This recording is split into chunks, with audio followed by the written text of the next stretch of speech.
You're tuned in to Grown Folks Production. In the mix. With the commish, Nate. Hey now, happy Monday. What up, Zoe? Thank you guys for tuning in to Press Pass Live, your weekly podcast show for the OMFL. Let me welcome in my good buddy, Mr. Maniac. Maniac, how you doing today, buddy? I am doing magnificent, sir. I'm excited about my team. It's been a while since I've been excited about my team. Everybody's excited, right? Like, and then we get through week one, and the excitement gets squelched for about half of us. It's going to be fun to recap. Unfortunately, I can't have my buddy on video because I'm having to do Wi-Fi still. I'm still working on trying to pinpoint the actual issue with my hardwire and then get it fixed. So we're probably going to be low key, and you're just going to see my ugly face. My ugly face for a little bit, and then we'll get Maniac to join me and make this a much more beautiful stream later on. We're going to work through it. Maniac, let's do some recapping of business season number 118. We're going to use our friends, our partners over at Neon Sports for today, and Maniac, I'm sure, is going to be using the franchise because I know that guy. He likes to dig and find out what's going on. Before we talk draft, though, let's talk about the free agent contract systems that went through. I don't have a button here. I wish we kind of did to show the different free agent pickups, maybe under transactions. I doubt that's what we're going to see here. We're going to do top 100. These are all like released and signed players. Let's see. Is this going to show us free agency? Not sure this is going to show us free agency. Maybe there's going to show some of these. We'll run through a couple of these. I don't know how accurate this is going to be. We'll see if my buddy can help me, maybe tell me a little bit about. But I want to talk about free agency, how we went through this, and who signed some of the bigger players out there. You can see the Vikings made a couple of moves here. Trace Wheeler, I don't really know a lot about him, but an 81 overall cornerback kind of catches your attention. Who else we got out here? Levante David signed with the Vikings, so Vikings investing into some of those linebackers and trying to add to that defense. He's another team that's really excited about what he's building over there. Jaden Reed, wide receiver, goes over to the Titans. Tyler Badisay, I don't know how to say that. A center goes over to the Titans. Al Sharir, a Mike linebacker, goes over to the Titans. Texans signed a couple of guys. Nobody super of note. Joe Tipman, Steelers signed a left guard. He's going to go help build Pepper's offensive line as he's trying to rebuild and make a push there. A couple nice players for the Seahawks. Jason Saunders, Damian Pierce, that's going to be a player for him. Zach Charbonnet, I think, re-signed. I think he was already with the Steelers. Saints signed Tavon Rivers. He was one of the big-time offensive linemen that were out there as a center. I moved him over to guard. Who else were signed? Justin Simmons signed with the Ravens. Looks like D Money picked up Daniel Hunter, so we know he's probably going to cause some havoc with that guy. Marquise Thompson, an edge, 92 overall, goes over to the Raiders. He also got Tank Dell and Mekhi Becton. So, man, the Raiders really investing into that team. Panthers making some moves. I promise I'm going to shut up here really soon. We're going to hear from our guy, Maniac. I'm just trying to run through some of these moves. Zay Flowers goes over to the Patriots. A couple guys for the Panthers here. Tim, who likes to spend money, he only got one guy, Derek Hall, at least according to this. Justin Fields re-signs with the Jets. John Williams, I guess I looked at those numbers wrong. Justin Fields, 84 overall, though, does re-sign with the Jets. Jaguars and Big Hurt spending some money. Tucker Kraft, a tight end, 83 overall, going to go play for him. A couple long snappers also being signed. A couple teams. Drew Sanders, a Sam linebacker. Aluquan, outside linebacker, going to go, or Will linebacker, going to go play for the Giants. I think that might have been a re-sign as well. I could be wrong about that. Kevin Dotson, a guy that I was after, goes and plays for Bill and those Giants. Grant Delpit, man, Giants and Bill spending some money out there. Wide receiver Rashawn Bateman also spending some money. Falcons spend some money. He signed, was it 3, 6, 9 guys over here. Orlando Brown, Tremont Edmonds. I think you had him at one time. Dre Greenlaw, Kenny Moore the second, defensive tackle Zach Sealer. So, man, Massimo spending some money out there. Thule, not even going to try his last name. A right edge is going to go play for Massimo, the Dolphins. He also got TJ Hawkinson and Spencer Brown, so some offensive linemen going to go play. Villa going to go play for D. Wayne and the Dallas Cowboys. Oh my goodness, how did we let that happen? He's going to cause absolute havoc with that guy. Let's go to the next page. We'll run through these quick. Scotty Miller, not a great receiver, but a speed guy, and we know what he can do with some speed guys. Trenton Simpson, signed by the Colts. Also, Brandon Jones, an 85 overall strong safety. The Commanders signed a handful of guys here. DJ Moore is going to be probably the biggest name there. 86 overall wide receiver, going to go play for Rod. Jake Bates also going to be kicking 99-yard field goals now. He's going to score points no matter where. You could get a 3 and out from the 1-yard line. He's still going to kick a field goal. Divine Diablo, Will linebacker, going to go play for Trey. Also, Derek Barnes. Your Cardinals signed a handful of guys. The biggest one, Christian Wilkins, 89 overall defensive tackle. And you were telling me about this weird message that you got from Big Hurt about that. I'm still sitting here trying to do the algorithm in my head about what is he talking about anyway. But you invested into a lot of defensive linemen over there. DJ Reed Jr., a cornerback, 83 overall, going to go play for your Cardinals. Malik Hooker can still get it done, 78 overall. The Bucks signed a handful of guys. Jermaine Johnson II, Tariq Hill, that's going to be fun to play against. The Browns being a big spender, Garrett Williams. Who else has he got here? Riley Moss, 80 overall. Also a long snapper. Quentin Shaw and Deron Payne going to play for the Broncos. The Bills only signed one guy at 68 overall halfback, and Tyler Goodson. The Bengals spending a little bit of money. Robert Spillane, Kendall Fuller, also Kyler Murray going back to the Arizona Cardinals. So we're seeing a couple of guys getting signed here. So overall, no massive movers and shakers. But was there anything that caught your eyes? We went through free agency as I just talked for 15 minutes straight about what free agency looked like on Neon Sports. Well, I mean, the thing that was kind of catching my eye was like some of these guys, like the Giants. I mean, he invested a lot of money into what looked like to be his defensive side of the ball. He did get some Marvin Mims Jr. That's probably a really good signing. I know, like anytime you get kind of a younger wide receiver that he's like in his 80s and he's got a little bit of speed and also able to make those contested catches. That's kind of a big signing, I think. But he definitely went out and he kind of revamped a lot of the areas that maybe some of the loss that he had in the offseason from the previous season from not having maybe the money to sign. But he got some superstar Alokun, the Will linebacker. Drew Sanders is also a superstar player as well. And I believe Kevin Dotson also. I believe Mark.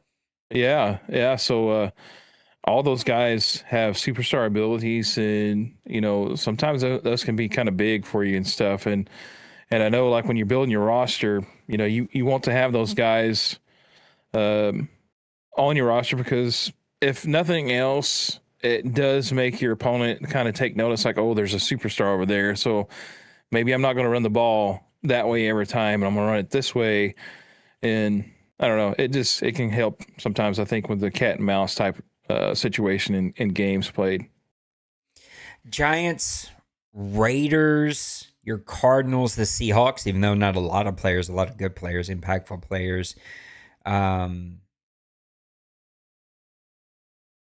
Falcons, I think those are some of your free agent winners. I mean, Cowboys, you got to throw him in there. Anytime you get Villa, like, my goodness, I mean, that guy's going to be a monster over there. So I think a couple of guys really did well in free agency. This is the time in the Madden cycle where after this season, we start to find out who managed their cap well and who did not. And we start to find out who got themselves in a lot of trouble. But after free agency was over, we went over to the draft. So let's just recap the first round. We're just going to do the first round here. And then we can talk about some of our kind of winners and teams that we thought did really well. Tremaine Middleton is going to be your first overall pick in the season 118 draft. The cornerback is going to go play for Cincinnati and Denver. That is not the direction I thought he was going to go, especially being a normal dev guy. Like, that's got to suck when you get that first pick. You're hoping that you can hit that one out of the park. But don't worry, right behind him was D-Money, and we know he got a hidden guy. So D-Money is going to bring in Matthew Jackson, James Conner, a defensive tackle. The run on defensive tackles and cornerbacks early on. I mean, your first 4 picks here, cornerback, defensive tackle, cornerback, that is abnormal for most Madden drafts, at least in the OMFL. Cameron Johnson, the Minnesota cornerback who I really, really like, is going to go play for Nisanger. Todd Atkinson, tight end, going to go play for Priest. Lane Holland, a strong safety, going to go play for Raj. Gordon Jackson, another cornerback. He loves his cornerbacks down with the Rams and D-Money. Glenn Lowry, wide receiver, going to go play for my Saints. Jose Escobar, a center, going to go play for New England and lost. Courtney Carey, a cornerback, going to go play for Massimo and the Dolphins. Brandon Rouse, a edge, going to go play for Pepper. Nate Hitchcock, a wide receiver, going to go play for Bill. Joey Gutierrez, a right guard, going to go play for Shocks. Nick Manga, a Mike linebacker, and this guy's a stud too. I think he was like 90 speed, 91 acceleration. Going to go play for Colin. Carlos Ivory, I've already played against this kid. Let me tell you something right now. This guy is going to be, that's not him. That's not the guy I was looking for. Where's he at? I'm trying to underline. Here he is. That guy is going to be a problem in the OMFL. Go ahead and get rid of it. Get ready for it. Big Hurt's going to be causing problems. Ben Vega, defensive tackle, is going to go play for Twinkie. Quan Jackson, you got a cornerback for your Arizona Cardinals. Brett Grayson, a defensive tackle, and going to go play for Zoe. Shaq Stinson, a quarterback, your first quarterback off the board, going to go play for James. I always want to say Randy's brother. That's not his name. His name is James. Charlie Parker, a right guard, going to go play for Joker. Mac Bush, what a name. Mike linebacker, going to go play for Cincyberg. Gregory McLeod, a defensive tackle, going to play for Kevin. Alec Goldstein, a wide receiver, going to go play for Roger. Manuel Mattis, a center, going to go play for Cleveland. We know that Mr. That's a name. Little Koch, he knows how to draft those offensive linemen. I don't know what magic dust he sprinkles on it, but he figures it out. Brett Wilcox, this one shocked me, a quarterback, going to go play for Meek. Austin Sewell, a wide receiver, going to go play for Cincyberg. Brian Spillner, a wide receiver, going to go play for Dwayne. Alfonso Alguire, what a name there, quarterback, going to go play for Trey. Jonathan Diaz, a wide receiver, going to go play for Massimo. Luis Gomez, a tight end, going to go play for Tim. That one also a little bit of a shocker. Casey Peterman, a edge, going to go play for Rod. Andy Ford, a defensive tackle, going to play for the Colts. That is your first round draft. And as you can see in the OMFL, I can't believe this. Drafted dev and they're dev now. I don't understand the second column here. But if the first column is correct, no, it's the second column. The second column is correct. I don't understand the first column then. There was 1, 2, 3, 4, 5, 6, 7 out of 32 draft picks were normal dev. Everybody else was hidden dev. I mean, the OMFL just don't miss when it comes to the draft. What'd you think about the draft, Maniac? I appreciated you and the other guys jumping in. It was kind of fun. We had a big group, but you kind of hid in the back there a little bit. Sometimes I had to pull you out to the forefront. But what'd you think about the draft? Any winners? Any teams that you thought really improved their team? Well, I mean, just looking at how the draft kind of unfolded, I know we were all talking about how we were kind of shocked how the defensive tackles were kind of the focus. It seemed like coming into that first round, it seemed like a lot of a lot of guys. I'm trying to quickly count up here while I'm talking. There's 1, 2, if I didn't miss one, 3, 4, 5, 6 defensive tackles taken in the first round. That's crazy.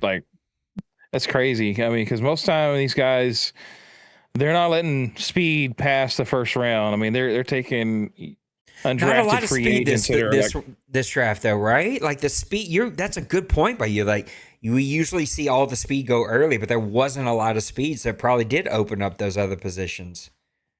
Yeah, and I think that's a good point there because we did see some teams go after the speed, but then there was these guys like we were talking about who went after the D tackles, and then also linemen. The guys in the trenches. Kind of, if you were to look at the full amount of numbers here compared to the skill positions to the guys in the trenches, I think it's a 50-50 split down the middle of guys drafting those type players in the first round. And I think that's a first. If I can just thinking back at some of the previous drafts, because I mean, there's been a few drafts that I think there was probably 10, 12 wide receivers taken the first round plus quarterbacks and then cornerback, and then all the rest of them kind of fill up the space as round 2 and 3. But it's kind of total opposite. It was just a kind of a mixed bag, but the defensive tackles and those linemen really kind of dominated that first round, which is kind of nice to see. It's not always just guys just going for that. They're building from that inside out, and I just think it's kind of cool. I'm gonna run through your top 5, bottom 5 on the draft grades, which I wish I knew more about the formula because last season I felt like I had a great draft and I was bottom 3rd of the league, bottom 4th of the league maybe. This one I felt like I had a very average, below average draft and I'm 11th. So I don't fully understand. I think it's overall rating, and because I drafted 2 guys that had a pretty high overall rating, that's why my grade gets a little bit of a bump here. But I'll run through the top 5, bottom 5. Top 5: Rams 80.33. Vikings 80, Texans 79.2, Chiefs 78.67, and Bills 78.5. Titans also tied with him with a 78.5 at the number 6 slot. I know we don't have time and space to do this, but I'd love to look back at these. All right, here are the draft grades after the season's over. Look back at those teams and see who did really well. Here's your bottom 5. They're going to be, we'll do the bottom 7 because a couple of these guys are close. 75 with Trey, 75 with Little Koch, 74 with Randy. That's your champion. 73 with Nipples, 72 with the Ravens, 70.75 with Colin, and 69 for the Carolina Panthers. So that's who Neon Sports thinks was your top 5, bottom 5. I added a couple extras in there because they were really, really close. Who was the big winner for you looking at this draft from not a grade perspective, just like, hey, man, I think they really impacted their team? I haven't had a real good chance just to dig through everybody's draft yet, but I think the Texans, really improved. Mm-hmm. He let some guys go, but he always, that's what he says in the chat. This is where I get to shine, is in the draft, and Roger, he's in the top 5 nearly every draft, and it don't matter where he's picking, if he's made the playoffs, once or twice or whatever, he always really very impressive with how he maneuvers the draft, trading picks and trading around to get in spots where he feels like he can get the players that will impact the team the best for him. And so I think he is like one of the top guys that you have to look at for his team. Let's see if I'll pull up his roster here on the game. He got the wide receiver Golston is showing he's a superstar, 81 overall already. He's got 93 speed, 92 acceleration, and he's a big bodied receiver, 6'2", 212. So that's going to be a big impact for him. And then that Holland kid that he picked up, another 82 overall guy, 91 speed, 86 acceleration, 86 change of direction for a safety. I mean, this guy could nearly play cornerback with some of the grades that we've seen from a cornerback in these places. And then every other rookie that he had nobody that was drafted that was below a 70 overall. So everybody that he drafted was either 70 and above, and he had 81, 82 guys in that draft. Most of the rest of them were 75, 76, 78, 77. Just a spectacular draft, in my opinion. And then I have to give another nod to the Rams. We all know D Money. He drafts well. He kind of lives to the draft too. Yep. At times. It seems like, and again, he was one of the ones that didn't draft a guy. Well, he did have a 69 overall running back, but that was the lowest one he had. He had a 82 overall defensive tackle, which I kind of think like he's probably going to be one of the best players coming this draft. He's got 84 speed, 85 acceleration, 89 strength, and he's 6'3", 292 pounds. He's big, massive, and fast. So just another thing that, us guys in the NFC West, we got to deal with. And then you got a cornerback. He loves the cornerbacks, and I have to joke that it's this guy that he drafted, Gordon Jackson, is the twin brother to the guy that I drafted, Quan Jackson, because they're also very similar in their size and also their attributes, which is kind of funny. Jackson is 6'4", 183. My guy's 6'3", 190 something pounds, I think. But both have around 91 speed, 95 and 94 acceleration, and change of direction is almost the same thing. So it's odd. They're almost like copycats of each other. But the very good draft in that sense. He also picked up a couple of offensive linemen that are mid 70s that are going to be, I think, beasts for him as he progresses to the rest of this draft. The Rams are the scariest one for me. Like, that just means this guy just had a bunch of high overall guys, and we know when D-Money can turn it on, he can be really dangerous. My top three, again, it's not like I'm sitting here super analyzing this as my job, but looking at what guys did through the offseason and how I feel like they draft players to complement their style. You already talked about Roger and the Texans. I thought Nysanger and the Vikings did really, really well for his team.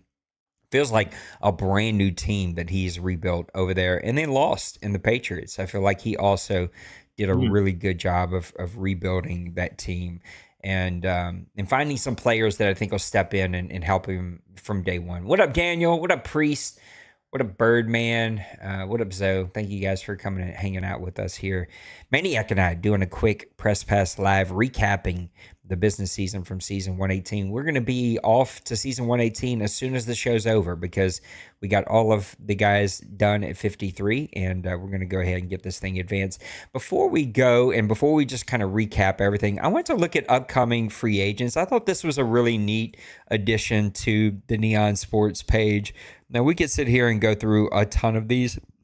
Excuse me. I'm not going to. I'm going to show you the top 50. These are the top 50 upcoming free agents. So you can see they're going to be teams that have to spend a lot of money. The number one, or the top guys right here, we're just going to go like 98 and above. Baltimore has got Jackson. He's going to be up.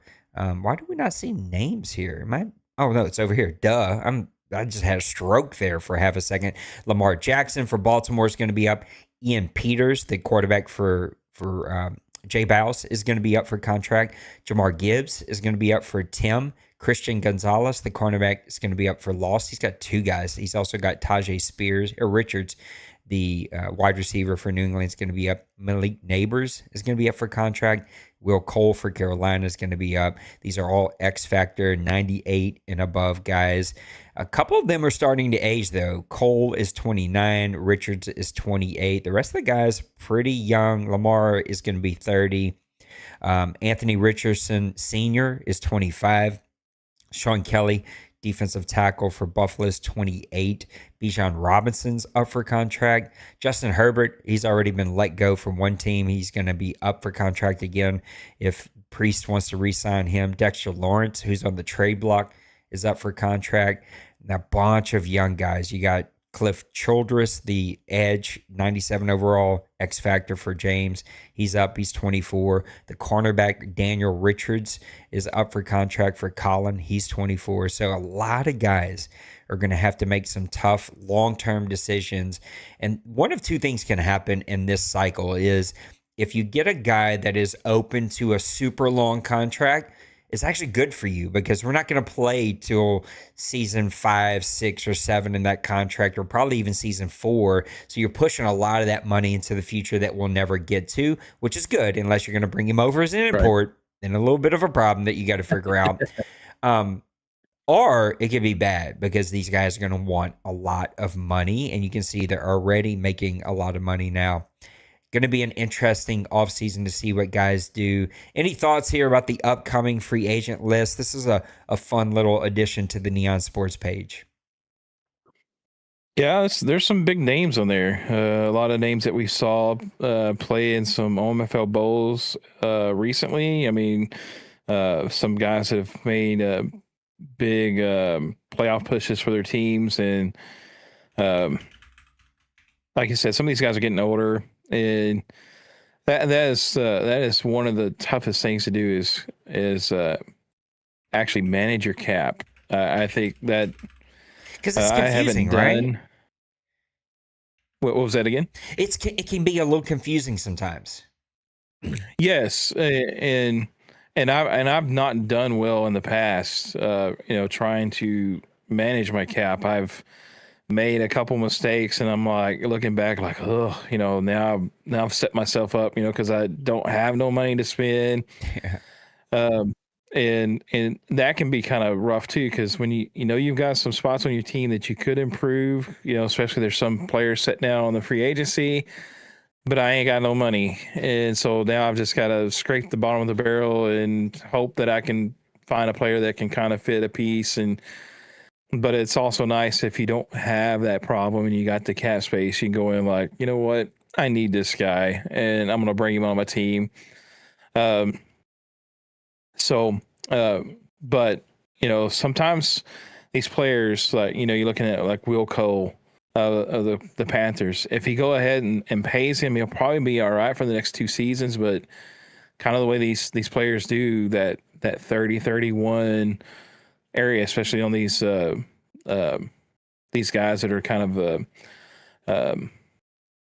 of positions where like they're the cornerback, the wide receiver, running back, those things, they tend to regress a little bit further than and earlier, and then some of these other positions do, and so then you can kind of get yourself in a rock and a hard place, if you get that signed to your team, and then you're like, oh, he's only good enough to basically be a safety, but he's too small, so I can't move him. So you either gotta hope that you got some kind of incentive that you can cut him, or you're stuck with him. And anytime you got an X Factor guy, though, you probably, if you're gonna make a push for an OMFL Bowl in the next couple of seasons, probably sign him. Go ahead and eat that bullet or whatever, and try to make your run.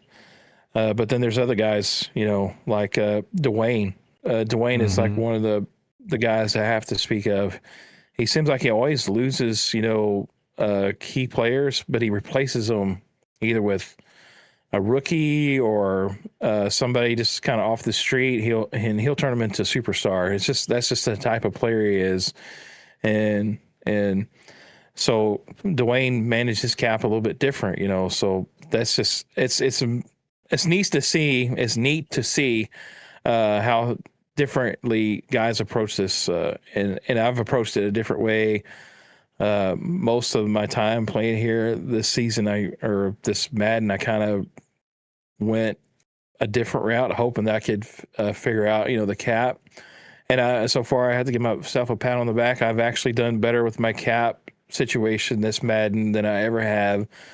And it was nice to actually go out and spend money on guys I needed to help improve my team. So whether that, pays off remains to be seen. But yeah, these guys that are on this list. So I mean, there's a lot of guys. There's a lot of guys that if they make free agency this next round, it's going to be probably hopping in that free agency bidding war. Carolina and Baltimore are the two teams I think are going to have to really think about what they're going to do and where they're going to spend, how they're going to build their team. I think those 28, 29, 30-year-olds, those are difficult. It's like they're X factor. They're 99 overall. How do you say no to that? But then they're 30, they're 29, they're 28. It's like, here soon they're going to start regressing. I got to pay them big money. It's like those are really difficult decisions. And I think the teams who win long term here make those decisions the best. So it'll be interesting to see how both of those play out and how all those. That's a big list of free agents that are going to be coming up. Some good players. I mean, that's just your top 50, and that's I think the bottom one on the top bottom 50 was 90 overall. So we're talking about really good players here that are going to be up for contracts and going to be due. I got two quick messages, and then we'll do just overall thoughts. One was from Meek Boy. He's watching the show. Shout out to my guy Meek. He just said that he didn't say all this. I'm filling in a few of the gaps, but that the quality of the quarterback that fell to him was just too good to pass up. It looked like that kid could be an X factor guy. I think I was shocked because of how much he poured into Milroe and how much he invested into Milroe. And Milroe was a great player and started to play really great for him and got him into the playoffs. And he just kind of had a tough game there that lost it in the playoffs. So that's why it was shocking to me. But he said the hope was, hey, I invested into a guy that I think can be an X factor. And then Priest in the chat says, what do you think of my Herbert pickup?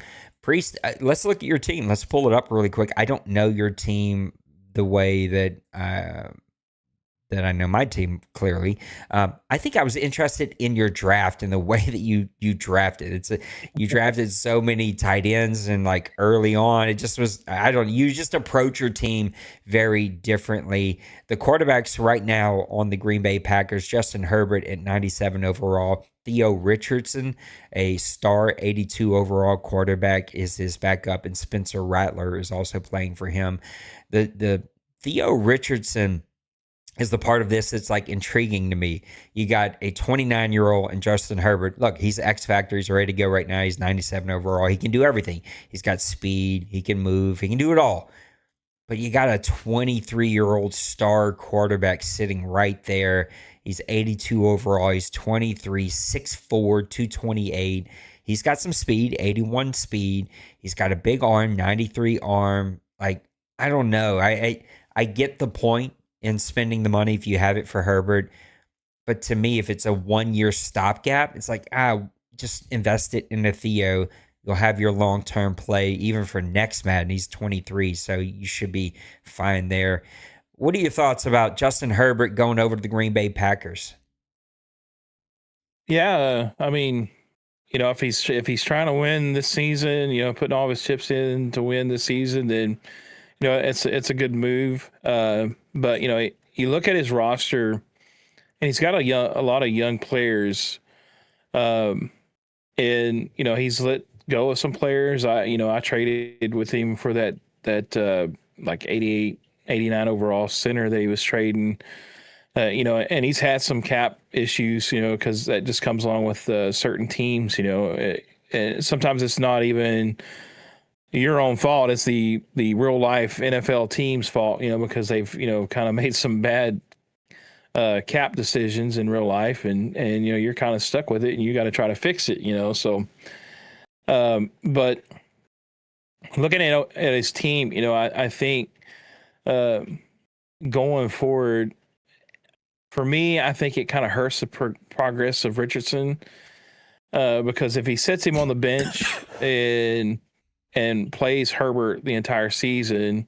Because if you're going to pay Herbert $25 million, you need to play him. I mean, that's, but now you're losing a year progress from Richardson that, basically he could be your quarterback for the rest of this Madden cycle. So, that's kind of what I did with my team. I brought in my import, instead of playing Murray. I played my import, and then now he's like a 98, 99 overall X factor as well. So, and he's still got 2 seasons left on his contract. So I've got that rookie contract still flowing for me over there with the Cardinals, and freeing up some extra money. So just kind of quickly looking at his roster, I think maybe he could have possibly used that money elsewhere to maybe strengthen up some of his other weaker spots. But that's Priest. Like we talked about, Priest. He tackles his roster building a little differently than the rest of us. Yep. And so we always seen it. We've seen him go through the motions of drafting 3 running backs and back to back in a draft before, and he's actually made it work for him. A time or two. He's had a couple of running backs that were just super dominant and stuff. Superstars. So maybe with these tight ends, he's got a little bit of a plan going on with the tight ends. Maybe doing some of these heavy sets. Running. How much you love that those. way. Yeah. But I had to give him. I had to give him a little bit of prop. Saying that he's got a plan and he's trying to execute it the way he wants to and stuff. And so be it. But again, I look at if you're paying $25 million to Herbert and you've traded away some of your speedy wide receivers and you're kind of stuck with what you got now, I probably would have maybe invested in a top notch wide receiver to go along with Herbert or whatever. But that's me. So but, I'm with you. And just to kind of speak on a little bit with Meek. I just looked at that quarterback. Oh my goodness, that dude's. I don't know if it's because he's got some coaching stuff on him right now or not, but that dude is at 85 overall right now, showing on his team right now, and he's got some good stats. So yeah, I have to give him props there. It's kind of hard to let that guy slide because he is only 5 spots behind the guy that you've been playing as a starter, and he very similar to a lot of the stuff that. Milroe does. So if Milroe's coming up for a contract, he may be hitting the door and this guy takes over for him. So he may not miss a beat. First, to finish out on Priest. I hate seeing Ezekiel Elliott at fullback. I don't know who did that, but I should ban you for life. Look, Tim Snead, the halfback, is good. I don't know that he's great with the 90 speed. And maybe it's me. Maybe I'm thinking old school. I'm investing in the Theo Richardson, though. I mean, that guy is just a stud, and you said it perfectly. These wide receivers are mid at best. And when Priest is playing really good football, he's got a great quarterback. He's got a really good running back, maybe 2 or 3, and he's got a superstar receiver. There's no superstar receiver on this team, not right now, at least in my opinion. His offensive line is questionable. Your top guy's 84 overall. Everybody else is below 80 or at 80 or below. So offensive line's questionable. Defense, really good. There's some playmakers over there. I wonder about the cornerback position a little bit. So if I'm Priest, this is what's fun is we all build our teams so differently. I'm not spending the money on Justin. I'm investing everything into Theo and making him what he can be. And I'm going to find him some weapons, some way, somehow. But if you also have the money, go spend it, whatever. It's just like, I think it hurts the future development of what you're trying to do with Theo. Let's go look at this guy that you're talking about with the Seahawks, the quarterback. We'll go to the depth chart here. Brett Wilcox, you can see him here. Hidden, 79 overall, 81 speed, 88 acceleration. So he can move. He's not Milroe, but he can move. 94 throwing power, so a bigger arm, better deep, less medium, but not by a ton. and less short, but not by a whole lot. Throwing on the run the same. Throwing under pressure, big difference. He's 11 under the throwing under pressure of Milroe. But again, if he is an X factor, that can go a really long way. So it just was an interesting pick, again, because of the investment for me. You invested a lot into Jalen, but hey, if you got a chance to upgrade your team, you said it during the draft, you feel like you're set everywhere else, then go make your team better. And the quarterbacks, because of how the draft played out early, quarterbacks fail, and he just had a stud fall into his lap, and now he wants to go and build them. This team's really, really good. So we're gonna see what the Seahawks can do and Meat can do as we move into the new season. Let's put a bow on this thing. When we come back this Friday, I hope that we can do this Friday. That's New Year's Day, isn't it? No, New Year's Day is Thursday, right? Thursday. Thursday. Okay. Yeah. So hopefully we can do a show on Friday at some point. We'll figure out an exact schedule. I'm not back on the routine. Once we're at work and everybody's doing the routine, I'll have a more set schedule. We can do predictions then. That way we're like a game, maybe a game and a half into the season, and get a better idea of what's going to happen here. But just overall, good offseason, fast. I had one complaint about how fast it was, but I was like, hey, I'm sorry. Everybody's around, and the OMFL never wants to hit the brakes. No one ever wants to. They just want to go. So that's what we did, and no one said anything. So good, quick, fast offseason. Got a champion in the Indianapolis Colts. A lot of teams added to their firepower. It's going to be fun to see how this one plays out. Give me your overall thoughts of the business season for season 118. Yeah, it was quick. I do think it was precise. I mean, it was precision, like from most everybody. I think it was kind of there for a while. I think the pause draft, that I think we were thinking like, man, we weren't going to get to the round at all, and or even to pick 10. I think at some point, So, but. So that was probably the only downfall, I think, of the offseason was just the pause draft kind of going slow. But the set to 53, man, when guys got in, man, they're like they set. So it's just it's always, like I said, we reset, everybody's excited. Like I said, for me personally, I was more excited because I actually have controlled my cap better, and it was actually nice to be able to go into free agency like, it's like going to the grocery store, and you got a wad of money, like, yeah, I'm gonna get this today because I just feel like it. And so that's kind of the way I went into free agency. And I was actually fighting Dwayne for Vea, but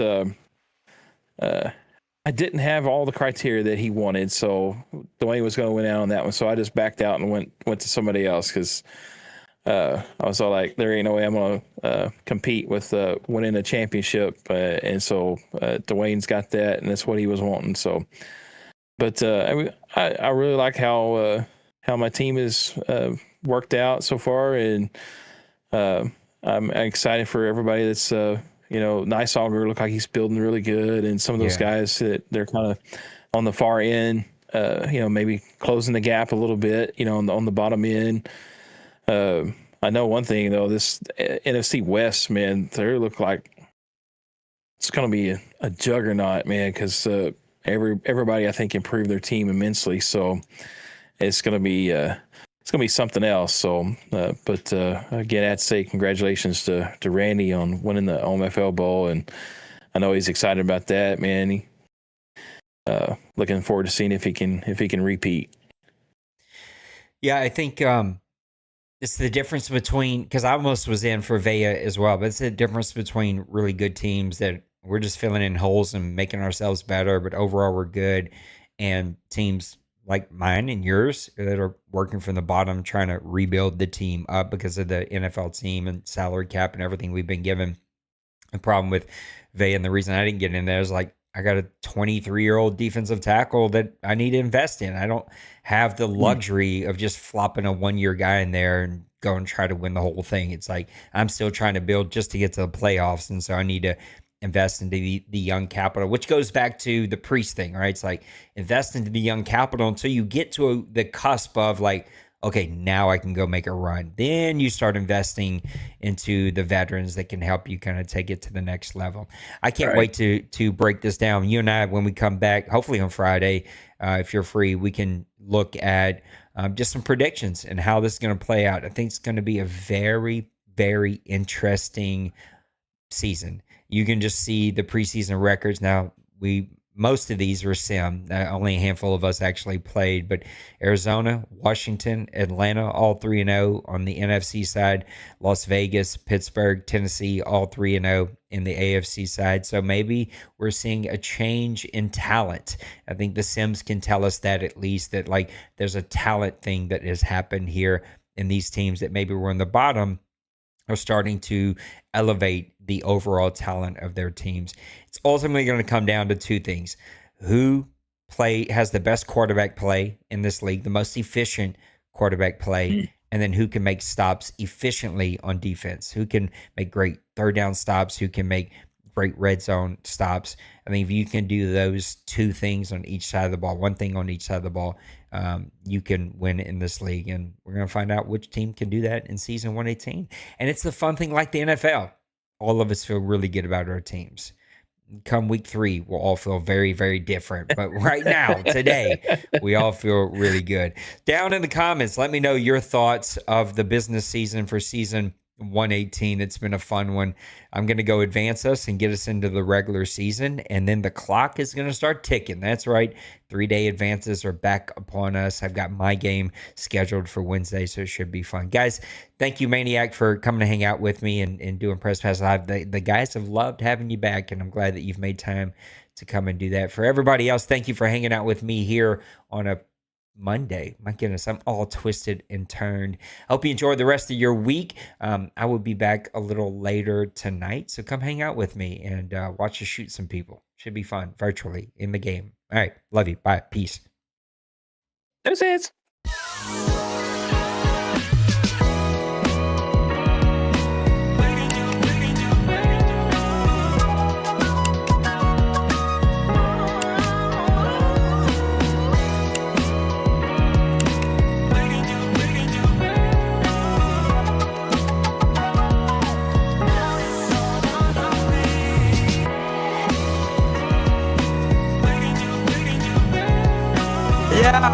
Smash that like and subscribe.